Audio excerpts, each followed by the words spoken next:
안녕하세요. 제가 임현정입니다. 예, 현정이 알고 계시겠죠? 다 임현정이라고. 네. 하여튼 저 속초 잘 다녀왔고요. 하여튼 뭐 양구도 갔다 오고요. 간성도 갔다 오고요. 하여튼 그렇게 예, 갔었는데 제가 이렇게 물에 들어가는 걸 별로 안 좋아하거든요. 물에 들어가. 근데 이제 야간에 그 스파 거기를 성지가 간다 그러는 거예요. 근데 또 혼자 가서 놀면 우리 딸내미는 혼자서도 잘 놀긴 하지만 그래도 뭐 저라면 너무 참 심심하고 무료하고 혼자면 그쵸 좀 외롭고 하여튼 그럴 것 같아 가지고 또 저도 뭐 날도 더운데 또 뭐 그래서 그 이제 같이 스파에 갔는데 이게 파도 치는 거 있잖아요. 축축 파도 치는 거 하고 그 다음에 이제 무슨 뭐 나라별로 해가지고 이렇게 작게 작게 이렇게 온천탕을 만들어 놨더라고요. 노천 온천탕. 하여튼 근데 너무 재밌는 거예요. 그래서 어쨌든 2시간 반 정도 엄청 재밌게, 그리고 제가 이제 이렇게 물에 이렇게 둥둥 뜨는 거 있잖아요. 제가 워낙 물을 싫어하니까 이게 물이 무섭거든요. 어쨌든 이제 수영을 좀 이렇게 배우려고도 했었는데 하여튼 그랬는데 이제는 제가 좀 에휴 이제 막 뭐든지 좀 이렇게 적극적으로 좀 배우려고 하는 게 조금 더 있는 것 같아요. 그래서 이렇게 배영, 예, 그것도 좀 했거든요. 그래서 이제 좀 물 위에 이렇게 둥둥 떠 있을 수 있을 것 같아요. 물이 무섭고 하여튼 뭐 무서운 것도 많지만 그래도 굉장히 과감한 편이에요. 하여튼 자기암시 공식. 첫째, 나에게는 뚜렷한 삶의 목표가 있으며 나에게 그것을 달성할 능력이 있다는 것을 알고 있다. 나는 그 목표를 달성하기 위해 끊임없이 노력할 것이며 이 자리에서 그것을 약속한다. 둘째, 나는 내 마음을 지배하고 있는 생각들이 언젠가 외부적인 행동으로 표출되어 눈앞에 현실로 나타날 것임을 알고 있다. 따라서 나는 날마다 30분씩 장차 내가 되고자 하는 사람을 생각하는 일에 내 생각을 집중시킬 것이며 그럼으로써 내 마음속에 그 사람의 모습이 뚜렷이 그려지도록 할 것이다. 셋째, 나는 자기암시 원칙을 통해 마음속에 내재된 모든 욕망을 달성해줄 표현선을 찾게 될 것임을 확신한다. 그러므로 나는 날마다 10분씩 나 자신에게 자신감을 갖도록 요구할 것이다. 넷째, 나는 내 삶의 주된 목표를 종이에 분명하게 적었으며 그것을 달성할 자신감이 생길 때까지 도전을 멈추지 않을 것이다. 다섯째, 나는 어떠한 재산이나 지위도 진실과 정의에 기초하지 않으면 오래 지속될 수 없다는 것을 잘 알고 있으며 성공에 영향을 주지 않는 어떠한 행동도 하지 않을 것이다. 나는 나의 힘과 나를 도와줄 다른 사람들의 힘을 나에게 끌어들임으로써 성공할 것이다. 또한 나는 기꺼이 다른 사람들을 위해 일할 의사가 있으므로 그들에게도 나를 위해 일하도록 설득할 것이다.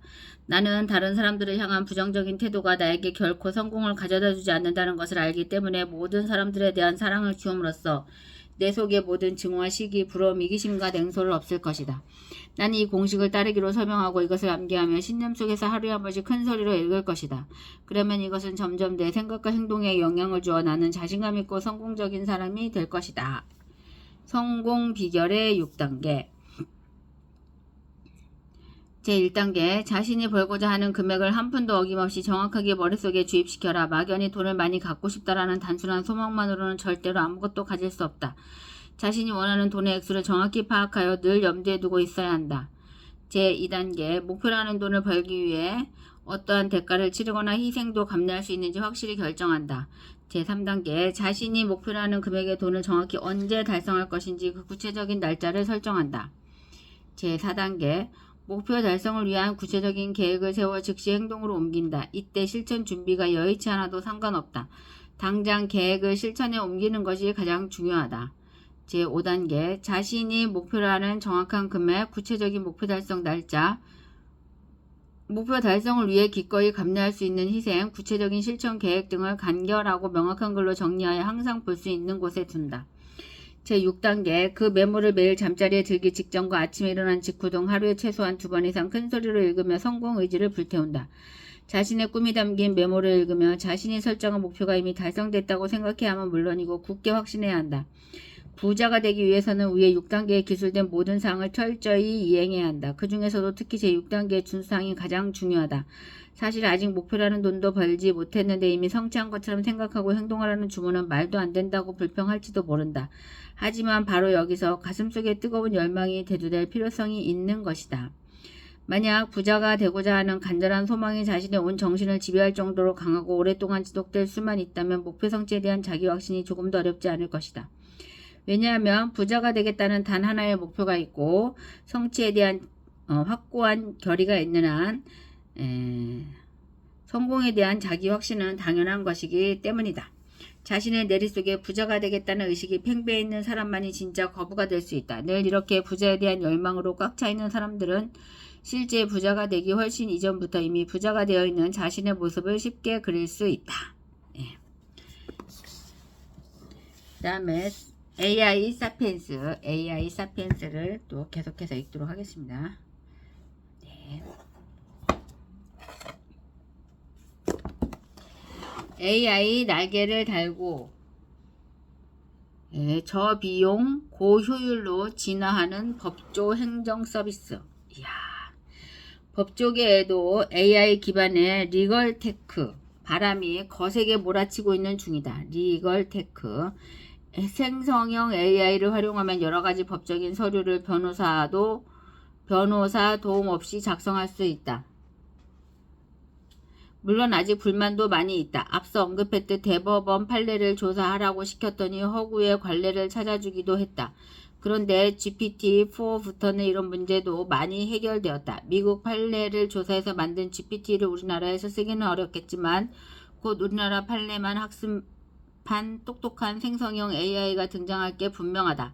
이미 그런 서비스를 제공하는 GPT-4가 출시되었으니까 말이다. GPT 엔진으로 우리나라 대법원 판례만 학습한 AI 서비스가 나온다면 당연히 해결될 문제이다. 미국 노동통계국 보고서에 따르면 사무행정지원에 이어 법무 직종에서 AI 기술에 대한 노출이 매우 높다고 분석했다. 생성형 AI 기술에 대한 투자도 리걸 테크에 많이 집중하고 있다. 지금도 워낙 비용이 많이 드는 영역이라 AI를 활용해 효용성을 높이면 비용 절감 효과가 매우 크기 때문이다. 당연히 리걸 테크 스타트업은 계속 증가하고 있다. 조사 기관인 리걸 컴플렉스에 따르면 22년 한 해 동안 리걸 테크 기업에 약 4조 3천억 원이 투자되었다고 한다. 법적인 업무에 AI 적용의 열기가 뜨겁다는 것이다. 투자자들은 계약서 초안 작성, 검토, 전자서명 도구 및 소프트웨어 등 법무 관련 변호사 지원 AI 서비스 개발에 우선적으로 집중 투자 중이다. 변호사들의 저항이 적어 상용화하기가 좀 더 쉽기 때문이다. 생성형 AI는 법률 서비스에서 어떻게 실생활에 활용될까?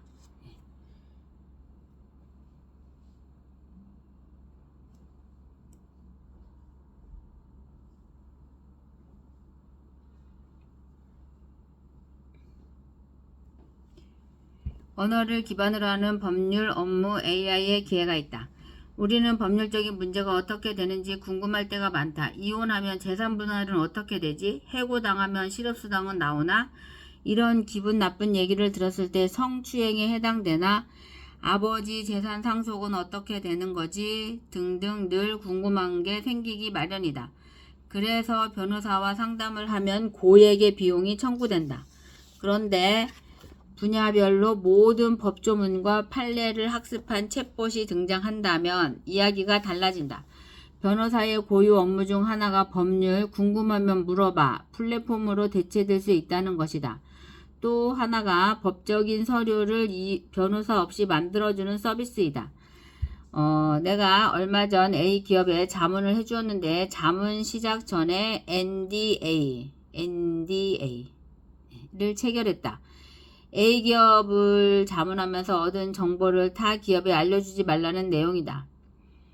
자사의 기밀을 보호하기 위해 당연히 확실히 해두어야 하는 일이다. 그러고 보니 기업들은 외부 미팅을 할 때마다 NDA를 요구한다. 그런데 그때마다 변호사를 찾는다면 비용이 폭증할 것이다. 그렇다고 아무나 할 수 있는 일도 아니다. 그런데 생성형 AI가 전 세계 수백만 건의 NDA를 학습하며 문서를 쉽게 작성할 수 있다. 법률 서비스의 한 영역이 언어로 문서를 만들어 업무를 처리하는 것이다. 이것은 LLM을 기반으로 하는 생성형 AI가 아주 잘할 수 있는 영역이다. 그동안 고비용을 지불해야 했던 법률 서비스의 장벽을 생성형 AI를 통해 낮출 수 있고,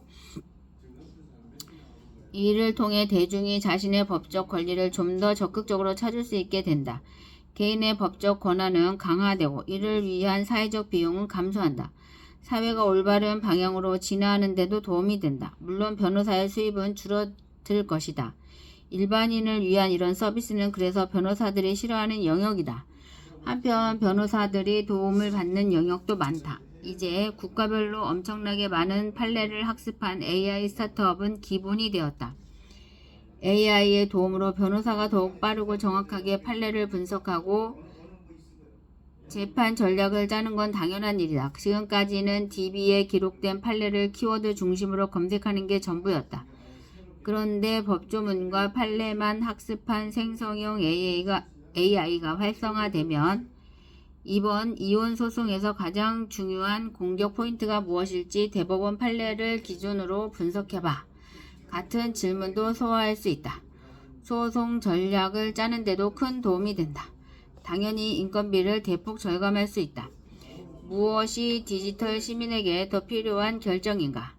이렇게 다양한 법률 서비스들이 메타 인더스트리로 진화 중이다. 엄청난 자본이 투입되는 만큼 변화의 속도도 빠르다. 우리나라에도 2014년 로톡이라는 법률 플랫폼 서비스가 등장한 바 있다. AI를 활용한 것은 아니고 변호사들이 로톡에 등록하고 온라인에서 상담 서비스를 제공하는 그야말로 인간 기반 법률 서비스 플랫폼이다. 그런데 이 로톡에 대한변호사협회가 제동을 걸었다.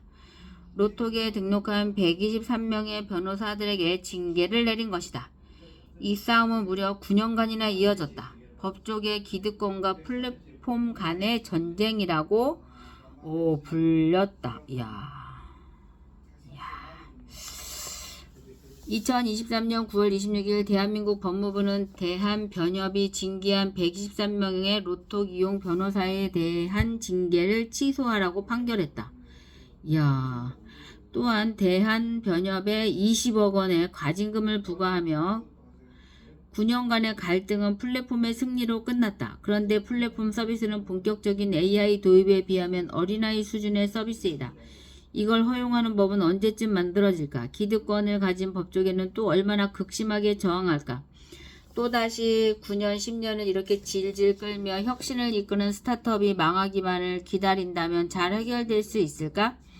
우리나라 법조문이나 판결문은 대부분 공개 서류들이다. 누구나 학습할 수 있다는 것이다. 리걸 테크 해외 스타트업이 크게 성장해 자본을 충분히 확보한 후 한국 시장에 진출한다면 막을 수 있을까? 미국에 있는 서버에 접속해 서비스를 받도록 한다면 막을 방법도 없다. 뻔히 아는데 죽어도 못 가겠다고 버티는 것이다. 한번 생각해보자. 지금 국내 최고의 로펌들의 매출은 그대로 유지한 채 변호사 수나 직원 수를 30% 줄일 수 있다면 이용하지 않을 회사가 있을까? 더구나 이 서비스를 쓰면 고객과 상담할 때도 엄청나게 빠른 정보와 전략을 제시할 수 있다. 로펌에 대한 고객의 신뢰도도 높아진다. 아마 판사도 검사도 적극 활용할 것이다. 법률 서비스 디지털 플랫폼의 등장이 디지털 전환이라면 이제 AI를 적용하고 국경 없이 확대되는 것은 메타 인더스트리로의 전환을 의미한다. 한 푼이라도 더 벌겠다고 버틸 때가 아니다.